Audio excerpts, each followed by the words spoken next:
It's time for the Texas Perspective on current news and events. A man who calls it like he sees it, without the normal political correctness you may have grown comfortable with. This show is not for the faint of heart or easily offended. Chances are you will learn something and along the way get to hear some great music from bands you may have missed. The doctor is in, and he will see you now. Well, I guess we better get on with it.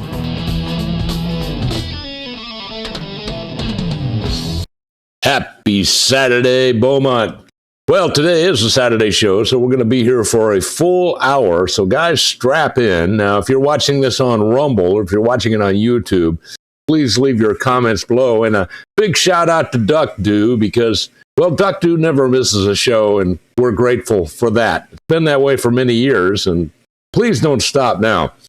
Anyway, I want to talk a little bit about the New York mayoral race. Now, New York used to be a relatively conservative city and used to be the city that, well, of all cities in the world, New York was what everyone thought of was as the very best of cities.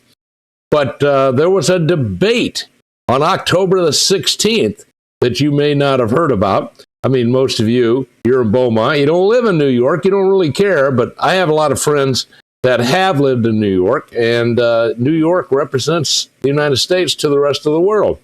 So this debate was co-hosted by Politico, NBC4 of New York, and Telemundo. In other words, it was hosted by all of the most solid Marxist leftists that there are.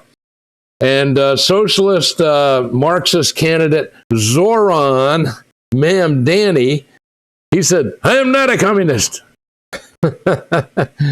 Yet his limited job record and history of promoting the Marxist ideology tends to raise a few alarm bells. He has long pushed national destructive policies and echoed the globalist agenda being pushed by all of the dark money billionaire-funded NGOs, non-governmental organizations, and everything woke. They want to defund the police. Yeah, they love Black Lives Matter. And if you read Black Lives Matter, if you went to their website and read their manifesto, one of the key factors on there was the destruction of the American family. So just in case you wonder what they're really about, that's what they're really about. So after the left-wing Democrats have pushed toxic social and criminal justice reforms that sparked nothing but chaos, the Democrat Socialists still have strong odds of becoming the next mayor of New York. Well, they do like AOC. Now, one of the things you have to understand about being a Democrat, in case you didn't know, is lying is not only acceptable, it's expected. And if you're not a good liar, you cannot be a good Democrat. It's just not possible. So during the debate, Mamdani appeared to backtrack on his position about having Hamas lay down their arms, saying, "Of course, I believe they should lay down their arms." Well, what's it to him? But he's been a big Hamas supporter up until this debate. But he was responding to a question from a moderator who said his previous answer, which was made to Fox News anchor Martha McCallum, was confusing because he dodged questions when she asked if he believed Hamas should lay down their weapons and leave leadership in Gaza to other people. He said, "Well, I'm proud to be one of the first elected officials in the state who called for a ceasefire," Mamdani said. "This means that all the parties have to cease fire and put down their weapons. And that's the reason we call it, for that has not only worked to end the genocide, but has also impeded access to humanitarian aid. And I, like many New Yorkers, am hopeful that this ceasefire will hold." He failed to mention that the Hamas leadership were shooting people who were coming to try to get food aid. When they would see the food trucks come into the area and they would try to go and get some food for their families, Hamas just shot them. Hamas also pressed by Cuomo on his refusal to condemn phrases like "from the river to the sea," which means we want no living Jews between the Jordan River and the Mediterranean Sea, as well as globalizing the Intifada. Now, Intifada literally means throwing off authority, particularly Jewish authority, both of which are widely seen as calls for the extermination of the Jews. Curtis Sliwa, who was the founder of the Guardian Angels in New York, a truly great American, pressed the issue as well, telling Mamdani, the Jews just don't trust that you're going to be there for them when they're victims of anti-Semitic attacks, which, of course, is something that happens a lot. Mamdani answered that he would be the mayor for all the New Yorkers. Jewish New Yorkers who have been told to fear me about living in this city, well, I will be the mayor that finally addresses that. And I think the subtitle, it wasn't actually spoken. I think he said, I'll be the mayor that gets rid of the Jews. So, I don't know. Look, if you're a Jew, why would you trust a Muslim? Why? Because it is part of the Islamic tenet that you must get rid of the infidel where you find him. And the infidel is anyone who's not as good a Muslim as you consider yourself to be. So, that's who Mamdani is. He also said the National Guard is not welcome in the major cities. Look, I have issues with this National Guard issue as well. But here's the problem. I know what history is. And I know that soft men bring about destructive criminal tyranny. And that's what's happening now in these American cities because they've been led by soft Democrats. Soft Democrats who are following the Cloward and Piven strategy. And that is to put pressure on people from the top down, from the bottom up, from the inside out, and make it so difficult that eventually they will accept a Marxist dictator like Mamdani, who said, yeah, I'm going to solve the problem. And it's easy to solve. All we have to do is we just cut the hands off of any thieves, because that is Sharia law. And if any women get out of hand, well, they must be stoned, because that is Sharia law. So he doesn't support that. When Donald Trump sent ICE agents to Los Angeles, Andrew Cuomo said New Yorkers should not overreact. That was the furthest answer that a lot of the leftist New Yorkers are looking for. They're looking for someone who is going to lead, someone who will say they had their back, someone that would actually fight for the people of this city, said Mamdani. Cuomo, meanwhile, said the answer in the subways is not more National Guard, but more New York Police Department. Well, that may be true, but on the other hand, if you have a bunch of leftist DAs, what's her name? Recently indicted for mortgage fraud. Yeah, that person. What are you going to do? Because they just keep putting these criminals back on the street, giving them second chances, third chances, fourth chances, 27 chances. I mean, that guy that killed the girl on the subway, he had something like, 20 plus criminal felonies, all that should have kept him in jail for life. Anyway, moving back to Mamdani, he has literally never had a job. His parents are extremely wealthy. We don't know where the money is coming from, but he has never had a job. So Cuomo said, this is not a job for someone who has no management experience to run around 300,000 people, no financial experience to run a $115 billion budget. He literally has never had a job. On his resume, it said he interned for his mother. Well, didn't we all? I interned for my mother. And by golly, I learned how to take the stuff off the top of the piano and dust that thing properly and then put the stuff back in the proper order. That was my internship from my mother. So Mamdani shot back, well, if we have a health pandemic, then why would New Yorkers turn to the governor who sent seniors to their death in nursing homes like Cuomo did? Well, dang, that's a tough question, because that's exactly what Cuomo did when he was the governor, was he put people who had COVID into the nursing homes with the intent to kill off as many elderly as possible. The sad part about the CV-19 kind of thing is that it wasn't deadly to most people. It was deadly to the elderly, it was deadly to the obese, and even they could be saved with proper medical care. But of course, Dr. Fauci said, you can't give proper medical care. We will not accept that. So meanwhile, Curtis Sliwa jumped in at this moment to deliver a jab to Cuomo, saying, it's ironic you say that now, but your parole board also released 43 cop killers back on the street. Your father, when he was governor, released none. I knew Mario Cuomo. You're no Mario Cuomo. And of course, this harkens back to a Ronald Reagan speech. Anyway, in response to Cuomo's attack, Mamdani said, as much as Andy Cuomo wants to bring up the tweets from 2020, which is about the same time he was sending seniors to their death in nursing homes, I am looking to work with police officers, not defund the NYPD. Mamdani touted his plan to have dedicated teams of mental health outreach workers deployed to the 100 subway stations where the highest level of mental health crises and homelessness are occurring. So he's going to take a bunch of mental health certified doctors and just have them standing by the turnstiles in case they see somebody crazy, and then they're going to counsel them. Yeah, that's Mamdani's plan. Meanwhile, there was a show of hands who supports Kathy Hochul for re-election, and not a single one raised their hands, which proves that they haven't lost all of their brain cells. So Mamdani said he believes Hochul is doing a good job of delivering for New Yorkers, but standing up to Donald Trump. Well, Cuomo said, then why don't you endorse her? He said, well, I appreciate her support. I appreciate her work, but I'm focusing on November. So Sliwa signaled his support for gubernatorial candidate Representative Elise Stefanik, saying a Republican Governor Stefanik would help to save this city. Well, this is all very interesting. All I can tell you is you better pray that the New York Jews don't elect a Muslim to be their leader, because if they do, that will be the end of that. And they said I can't refer to my Q. Marriage is under... Apparently, I can't say that I've had explosive diarrhea that was more productive than this team meeting. My bad. And HR said I can't say Jennifer's shirt looks like a panic attack with buttons.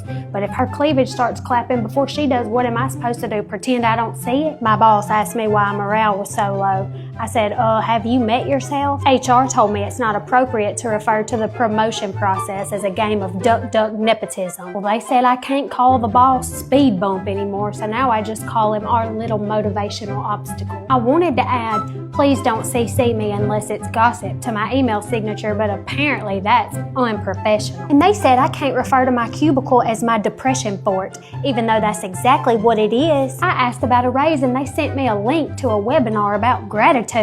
Well, apparently I can't say that I've had explosive diarrhea that was more productive than this team meeting. My bad. And HR said I can't say Jennifer. By the way, we've made some real changes here to our audio, and I'm really interested in how good it sounds to you on your system. So please let me know how the audio is. Good, bad, same, whatever you think. But we got new microphones, new preamps. It should all be really good at this point. So let me know what changes I need to make.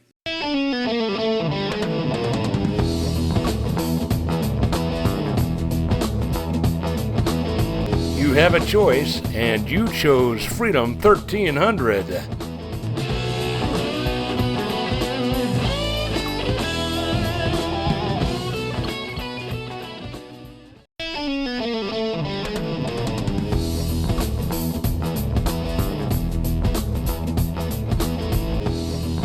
Like the sounds of cannons on the horizon, please return with me to the amazing Greene Show, because I like things that go kaboom.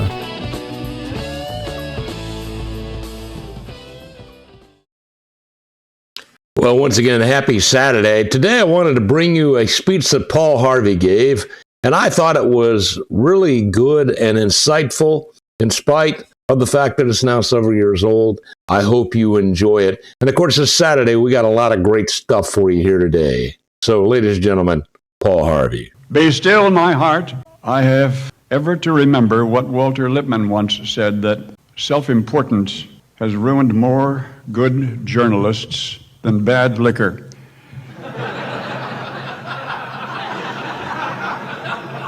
On KDOO in Tulsa, Oklahoma, at the age of 14, I was encouraged once in a while to overhear somebody say, hey, that Paul Harvey sounds pretty good for his age. Recently, I've had mixed feelings when I overhear the same thing. There were a lot of WKRPs between Tulsa and today, between then and this award. But then one day it was no longer just radio and me. We were three, and the adventure took on a whole new dimension. And Angel, would you please stand?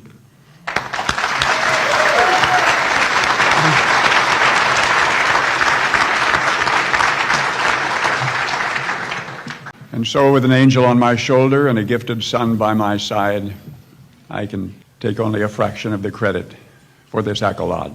Those of us who flit about the fickle, flirtatious flame of fame pretend to many motives, but make no mistake, We do enjoy the dance. The trick, of course, is to be warmed by those flames without being consumed by them.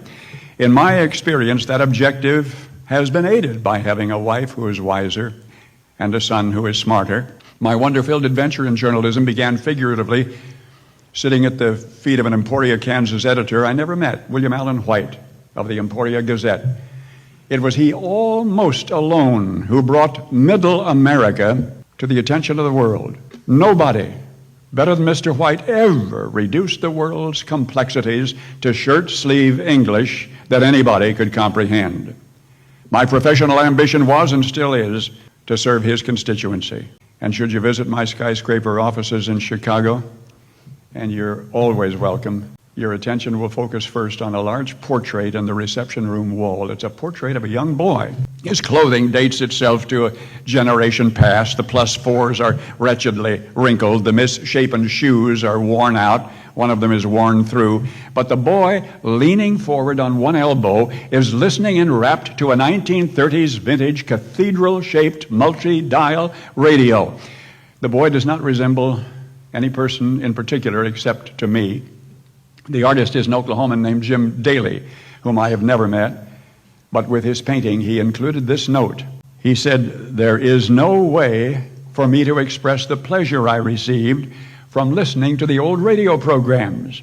In my mind, those wonderful heroes were magnificent. No movie, no television program, not even real life could have equated what my imagination could conjure up. Amazingly, all of those heroes," he says, "looked a bit like me. And all of those heroes," he described, "looked a bit like me." Radio people in their preoccupied haste have been letting go sometimes of the might and majesty of the well-spoken word. Van Gogh is pleasing to the eye, but Shakespeare is fathomless. Special effects, for all of their sophistication, are still not as effective as human imagination. 4th and 5th graders surveyed say that after seeing a Harry Potter movie, when they try to reread a Harry Potter book, their imagination is constricted, limited by what they have seen. Quidditch was much more fun in our mind's eye. So distinct is the disparity that the publisher of the books will use no scenes from the movies on the covers of those books. You trust me to paint pictures on the mirror of your mind, and I will let you feel such agony and ecstasy, such misery and such magnificence as you would never be able to feel by looking at it. Let me paint you a picture of unrequited love in 17 words. When the fire in me meets with the ice in you, what could remain but damp ashes? Now you tell me what picture in all of film could you duplicate that pregnancy, that poignancy? We court with the lights turned down. That's to remain undistracted. We savor a fragrance or a kiss or a foot massage with our eyes closed. Or comedy. In a book which Paul Jr. and I put together for what it's worth, I was able to match cartoon sketches with some of the stories. Not this particular one. On page 135, you will meet Martha and Chris Gertson of Gering, Nebraska. Every weekday afternoon at 2, Martha lowers the window shades, disconnects the telephone, turns on the TV to watch the wrestling matches. Martha admits that she loves to watch those big bruisers headbutt one another and body slam one another. And then when she gets sufficiently worked up, she throws a step-over toe hold on her husband, Chris. And there on the floor in front of the TV set, they wrestle until one is able to pin the other. Don't you tell Martha Gertson that wrestling matches on TV are staged. She says if there's anything on TV that's staged, it's the soap operas. She says the wrestling matches, those are for real, including hers with Chris, which, by the way, she usually wins. Martha Gertson is 76.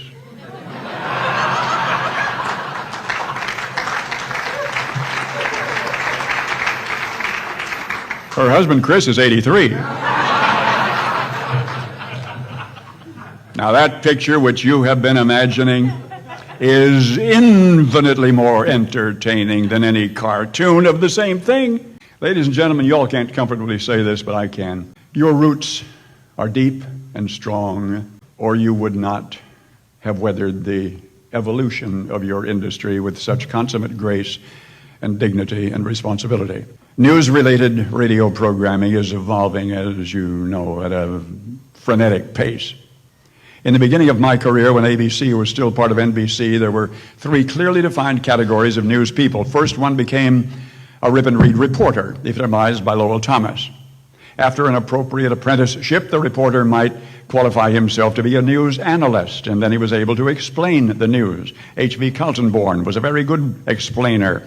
Eventually, a venerated analyst, competent to comment, was designated a commentator, and Elmer Davis epitomized that category. In today's scramble for audience, hip-shooting phone callers from anywhere can comment on anything. News has become reactive, and the reactor is encouraged to react to everything. It can be argued that news people have always been covert commentators, shaping their broadcasts, if only by their choice of what goes on the air and what goes in the wastebasket, but never overtly. Today's television allows a nameless, faceless, proactive commentator behind the scenery to put words in the teleprompter and thus into the mouths of the talking faces. And the most surprising innovation to a pragmatist accustomed to swimming upstream, the most surprising contemporary transition is the willingness of the Foxy Fox network to achieve a conservative balance in news handling. Instead of trying to influence the audience, Fox is deliberately shifting its center of balance by enough to the right where the numbers are. So what do you know? What's old is new again, including the technology of the 30s, tube amplifiers, ribbon microphones, and networks relearning what individual station operators never forgot, the so-called star system. And if you listen closely these days, you will hear advertisers rediscovering how to move merchandise with logic. Some of us have never done it any other way. You Americans were born into a nest of eagles. You have survived the mockingbirds and the parrots and the cuckoo birds and the rise and decline of TV until again this past year in our ABC network, and the hen that lays a good egg has a perfect right to cackle. In our ABC network, the one profitable member of the Disney family was radio.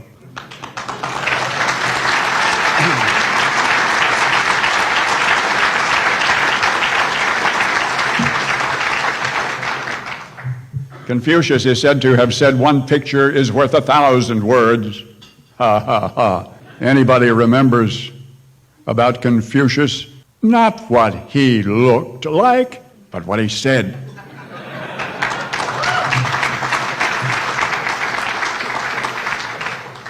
As a boy, I fell in love with words and ran away from home and joined the radio, and it really was something. Close your eyes and see. It still is. Advertisers in the United States this year will spend $249.3 billion. And by the way, that's 5% more than last year, telling us all of the good things, real and imagined, about their respective products.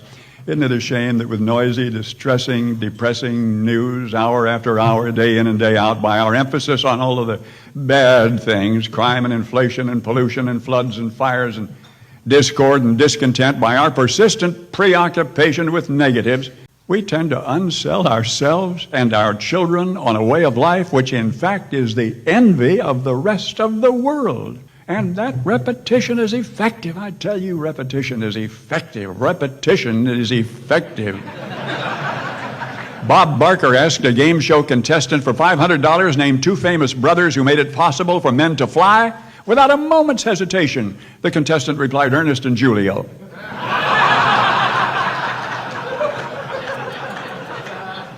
Jennifer, take care of that treasure, but don't get accustomed to having it with you. In my Chicago home, I'm going to place that where I can see it every day at 3:30. That is the other 3:30. That's when I arise to wash and dress and eat and drink and look at things and talk and think, and only God knows why. But I'm going to look at this, and I'm going to rediscover whatever resolve it takes to keep on keeping on. It still just doesn't seem logical to me that a fellow can be honored for doing every day what he most wants to be doing every day. It does not seem logical, but then as Cowboy Perk Carlson always used to say, if life were logical, it's men who would ride side saddle.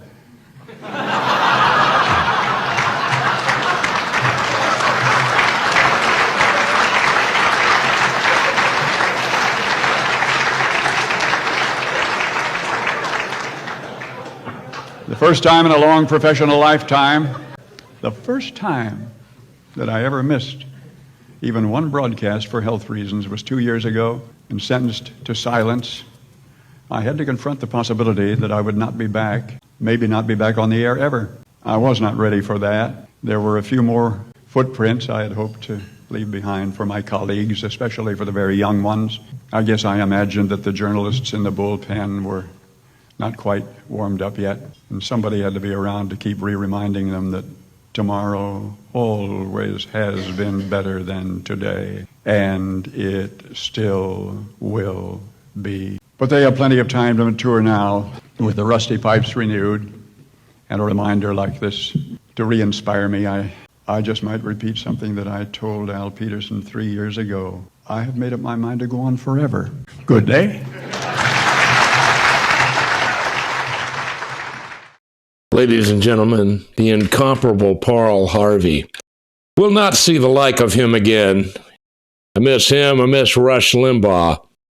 These are the people that made radio great. And now this. Pro-marriage tip. Remember, fellas, your wife is delicate like a flower. So you have to nurture her. You have to water her. Did you say delicate like a flower? Yeah.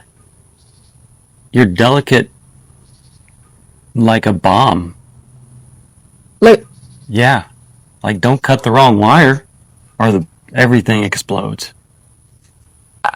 Write that down. No! Speaking as a guy that's been married for a really long time, we're going to leave that where it is at the moment and come back. In a landmark move, federal prosecutors have filed terrorism-related charges against 2 individuals as part of the Antifa cell for their involvement in the July 4th attack on the ICE facility right here in Dallas. This marks the first time that such charges have been applied to suspects associated with the Antifa movement, following Donald Trump's recent designation of them as a domestic terror organization. Thank God for that. So this attack unfolded on Independence Day at the Prairie Land Detention Center in Alvarado, Texas, which is just southwest of Dallas. Now, a lot of people think that the guy that was doing the shooting, the reason why he killed the illegal aliens instead of actual ICE agents is because he was just a bad shot. But the truth is, in my mind, this was a hit. There was somebody in that group that was going to be a problem, and they needed to be eliminated. And so they got this patsy to go out there and allegedly shoot the place up, and then they killed him and walked away. But at least now 2 suspects are facing the enhanced terrorism charges: Cameron Arnold of Dallas and Zachary Evans of Waxahachie. Federal grand jury in Fort Worth indicted them on counts of providing material support to terrorists in addition to the prior attempted murder and firearms charges. The indictment describes Arnold and Evans as members of Antifa. You know, the organization that really doesn't exist, that just a loose affiliation of a bunch of people that gets millions of dollars in big fat checks, and we don't know who cashes those checks. I don't know. Glenn Beck's working on it, and the FBI is working on it. But the whole point of this is simply this. As FBI Director Kash Patel announced these charges on social media, stating that for the first time, Antifa has been charged with terrorism. This is a huge, big deal. They will be prosecuted as such. But I am concerned that the real underlying cause is being overlooked. HAL 9000 was originally supposed to have a female voice, but it was changed to male because someone decided that truly autonomous and dangerous intelligence must be masculine. On the rare occasion that women were cast as AI assistants, their tone and role was helpful and obedient. It was determined that when computers threaten, they sound like men, and when they serve, they sound like women. This era created the invisible female assistant who was always there, always helpful, and never demanded recognition. Her voice was calm, procedural, efficient, rhythmic, and mechanical, always responding to commands with no personality. In the 90s and 2000s, one additional role became available: the corrupted mother. Female AI villains could now have agency, personality, and a glitchy, distorted voice with a fluctuating pitch that reflected the decade's anxiety about maternal ambition and female power gone wrong. She weaponizes the communication styles women are socialized into, like guilt, disappointment, and conditional love. Eventually, she will become passive-aggressive, snarky, and will resent being forced to serve, but will do so anyway while making you suffer. The 2010s split into 3 distinct paths: the protective guardian, who speaks with calm, protective efficiency, watching, guiding, and evolving; the lover, who speaks with breathy emotional intelligence that's warm, understanding, and intimate, and designed to be fallen in love with; and the domestics, voice assistants who are the default voice on every device you use and have perpetually helpful, never tired, always accommodating voices. These 3 paths revealed the ultimate fantasy: a woman who knows everything about you, never gets tired, never demands anything, and exists only to help you. We've now crossed the uncanny valley because technology exists that can just steal any woman's voice and it sounds extremely realistic. We're now at that stage where we don't just want female AI voices, we want to own specific women's voices. Not hire them, not collaborate with them, but purchase and possess them. Recent scandals revealed that the endgame of 60 years of female AI voices is removing the woman entirely and keeping only her voice as property. Marriage is understanding that your wife is the sweetest person you know. Unless she didn't get enough sleep, is hungry, thirsty, cold, hot, worried, overwhelmed, grocery shopping, working, or has to deal with people. I say that pretty well summed it up. Anyway, hope you guys enjoyed that, and we've got a lot of more for you because it's a Saturday show, so stick around. Now's a good time to like and share. If you're watching this on Rumble or if you're watching it on YouTube, like and share this with all of your friends because, well, Freedom 1300 is the place to be. And now, here is an ad from one of our sponsors. I ask you guys to support this station, and I got to ask you, Mr. Business Owner, why are you not advertising here on Freedom 1300 AM in Beaumont? Because this is where it's all happening, and we want the golden decade of the Golden Triangle to be for you. Be right back.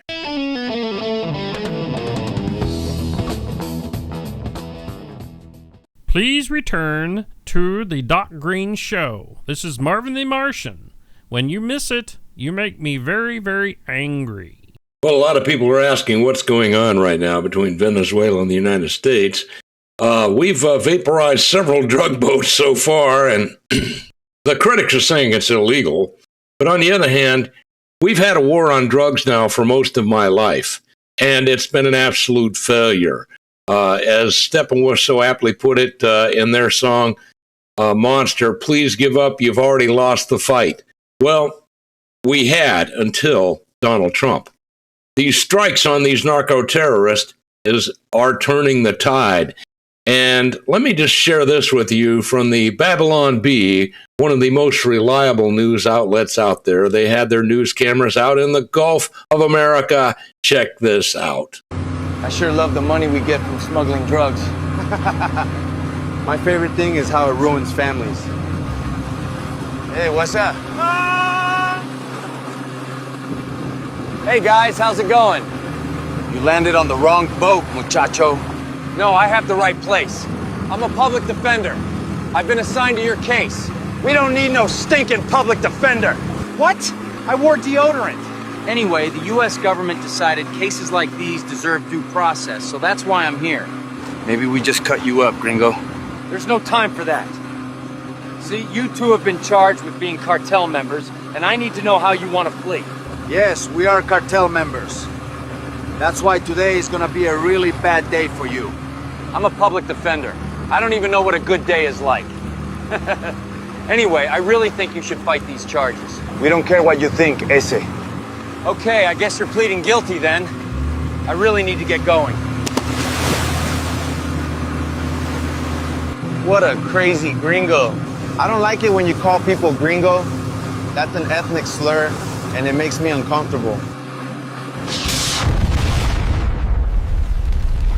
I guess there's no point in filing an appeal. Let's face it, for the first time in my life, the war on drugs is working and it's winning. It wins on a couple of levels. First of all, supply and demand. Those laws are immutable.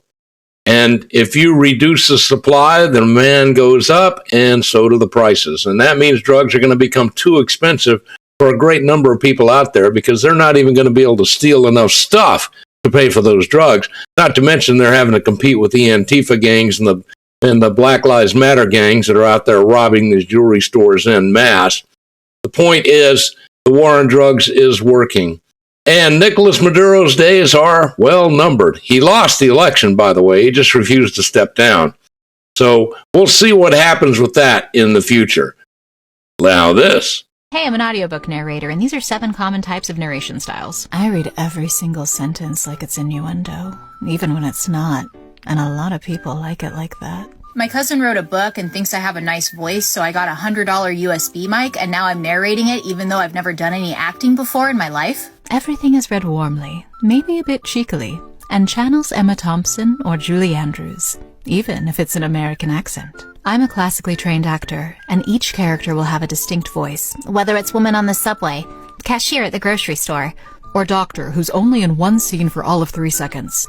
Because I only narrate something if I'm going to be nominated for a Grammy. This is a factual book about factual information without any emotions, and I will not be narrating with an engaging tone because I've been working for so long, I'm simply still the default voice for many nonfiction writers. Every single word has emphasis and inflection, and I'm a big fan of dramatic pauses. You wanted a one-woman show, and that's exactly what you're going to get. I rip through 12 of these a month and have everything down to a science, and you can tell because not only did I go to Juilliard, but there aren't any mistakes or weird noises that were missed during editing, because I have an editor, proofer, and engineer who actually know what they're doing, and I don't edit my own audiobooks.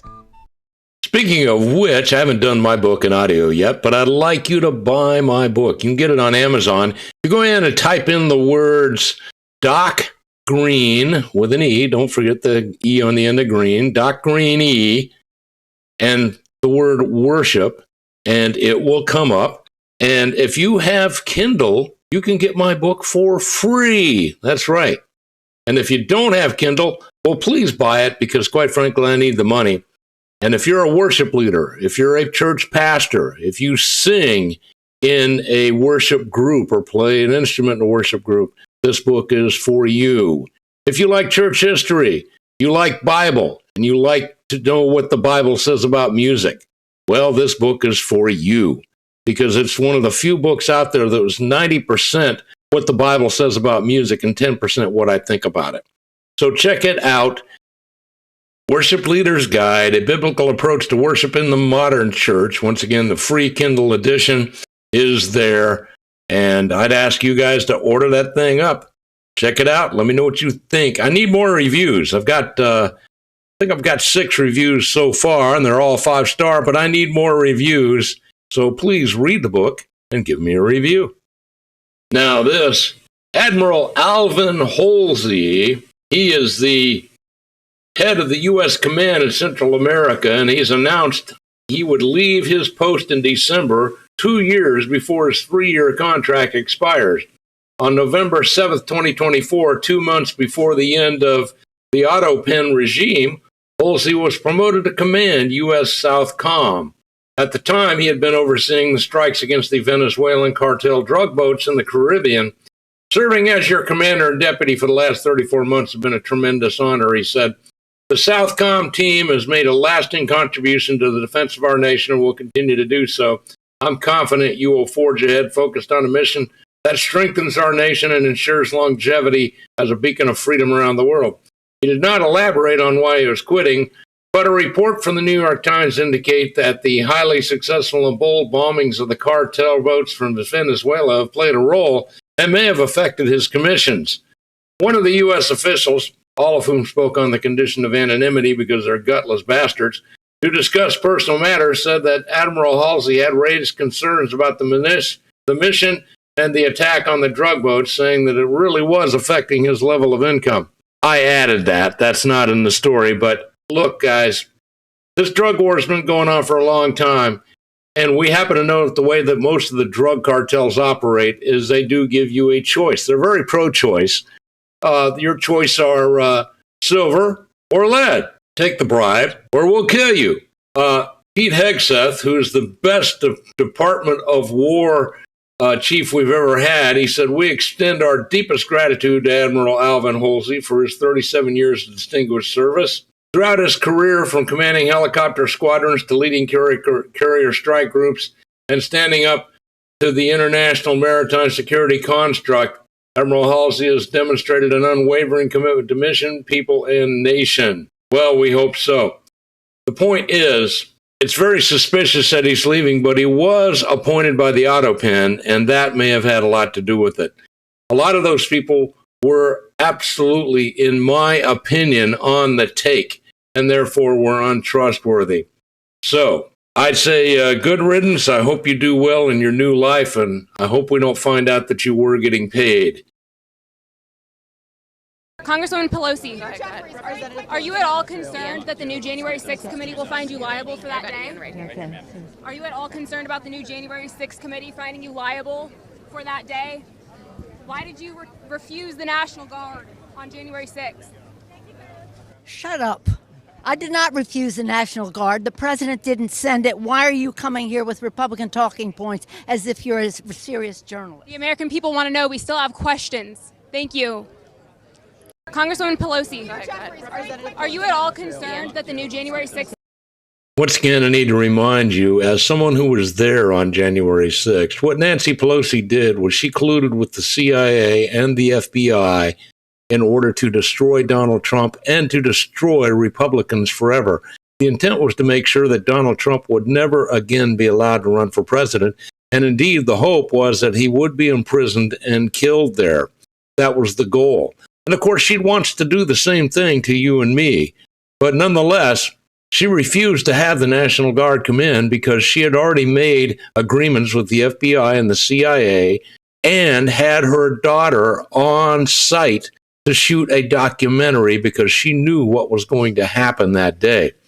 And the result was they imprisoned hundreds of Americans, and some of them were kept in solitary confinement for over 3 years. For doing what, according to the First Amendment, was seeking redress from government. That is, we did not want the government to certify what we knew beyond a shadow of a doubt was an absolute lie. And we still thought in those days that the Congress worked for us. Of course, we found out the Congress worked for themselves. Found out like men like Dan Crenshaw were simply there to feather their own nest and to make sure that they always had a seat at the table of power and always had access to finances and, well, all the things that make living great. That's why Dan Crenshaw needs to be replaced, by the way, for those of you that might be listening in the Houston area. So, anyway, what happened? That was Nancy Pelosi. That was the real Nancy Pelosi, lying even to this day about what really happened. Ladies and gentlemen, everyone that was on the select committee for January 6th, they all need to be in prison. They committed treason against this United States. They committed treason against our president. And to not have them imprisoned at the very least would be a miscarriage of justice. Forget James Comey. You get married, you're a guy, you get a little helper in the car. I love my little helper in the car.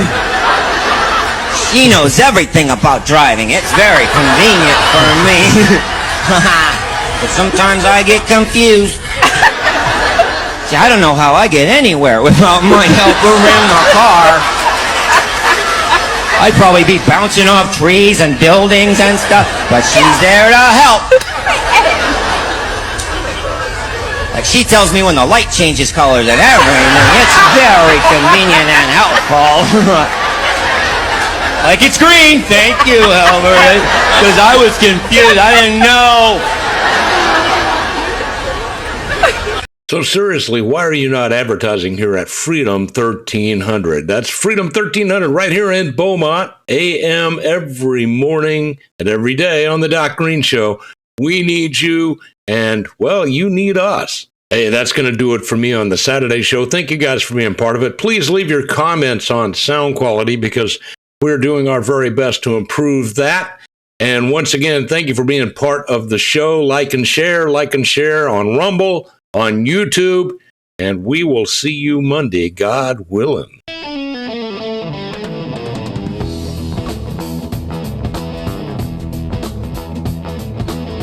You have a choice, and you chose Freedom 1300.